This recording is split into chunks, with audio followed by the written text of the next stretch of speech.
ایک اور مثال آپ کو دے کر سمجھانے کی کوشش کرتا ہوں کہ قرآن پاک میں اللہ تعالیٰ فرماتے ہیں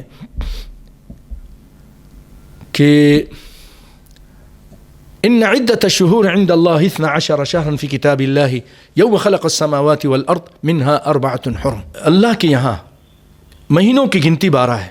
ان عدة الشهور عند الله 12 شهرا في كتاب الله, اللہ کی کتاب میں منها 4 حرم, اس میں 4 حرمت والے ہیں.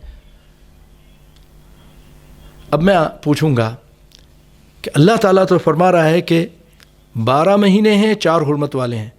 اب دکھائیے اللہ کی کتاب میں یہ 12 مہینے کہاں ہیں, کہاں پر ہے؟ نہیں ملے گا آپ کو. 4 حرمت والے ہیں وہ کون کون سے ہیں؟ یہ سب حدیث میں ہیں, حدیث میں ہیں. اور اللہ تعالیٰ اس کو کیا کہہ رہا ہے؟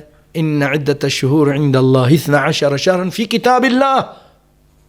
نبی صلی اللہ علیہ وسلم جو ہمیں بتا رہے ہیں, 12 مہینوں کے نام بتا رہے ہیں اور 4 حرمت والوں کے نام بتا رہے ہیں, وہ اللہ کی کتاب میں ہیں. اللہ اکبر, اللہ اکبر.